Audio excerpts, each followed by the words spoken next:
स्वतः पवार साहेबच या गोष्टीला कंटाळलेले आहेत, कारण त्यांच्यामध्ये 3 गट पडलेत. एक बालमित्र मंडळाचा गट पडलाय, एक रडक्या लोकांचा गट पडलाय आणि एक अखंड तांडव करणाऱ्या लोकांचा गट पडलाय. त्याच्यामुळे स्वतः पवार साहेब अस्वस्थ आहेत. नाही, सगळे कॉमन लोक होते त्यामध्ये. सेठींच्या बाबतीत तुम्ही सांगताय मला, मी त्यांना तेवढं ओळखत नाही आपण जे सांगताय तेवढं, पण आमचे दर आठवड्याला जी बैठक होते तशीच ती बैठक कॉमन झालेली आहे. पक्षाची भूमिका हे प्रांताध्यक्ष तटकरे साहेबच ठरवतात आणि तीच लाईन धरून मग प्रवक्त्यांनी बोललं पाहिजे.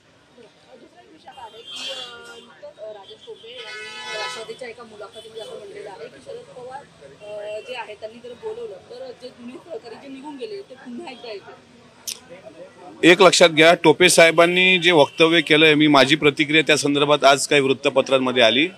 स्वतः पवार साहेबच या गोष्टीला कंटाळलेले आहेत, कारण त्यांच्यामध्ये 3 गट पडलेत. एक बालमित्र मंडळाचा गट पडलाय, एक रडक्या लोकांचा गट पडलाय आणि एक अखंड तांडव करणाऱ्या लोकांचा गट पडलाय.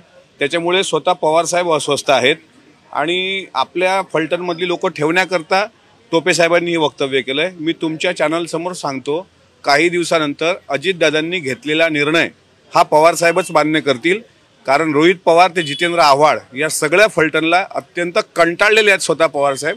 आणि टोपे साहेबांनी जे वक्तव्य केलं त्याचं उत्तर असं आहे की आमची काळजी करू नका, तुमच्यातले जिथे किती पळून येतात ते तुम्ही बघा. येतो ट्रेलर, पिक्चर बाकी आहे. ते आहेतच ना आमच्यासोबत. टोपे साहेब जरी तुमच्या बरोबर बोलले असतील, हे जेवढे बोलतायत ना विरोधात, या सगळ्यांचे ॲफिडेव्हिट आहेत आमच्याकडे. फक्त ते पत्ता आम्ही अजून बाहेर काढलं नाही. योग्य वेळी आम्ही ज्यावेळेस बोलू ना, स्वतः टोपे साहेब 8 दिवसांपूर्वी दादांच्या जवळ येऊन काय बोलून गेले हे आम्हाला चांगल्या पद्धतीने माहित आहे. टोपे साहेबांची भूमिका ते तर म्हणजे अस्वस्थ आहेत तिकडे. महाराष्ट्रातील सर्व बातम्यांचे विश्वासार्ह व्यासपीठ, सकाळच्या सर्व सोशल मीडिया प्लॅटफॉर्मला लाईक, फॉलो आणि सबस्क्राईब करा. तसंच सर्व नोटिफिकेशनसाठी बेल आयकॉन प्रेस करायला विसरू नका.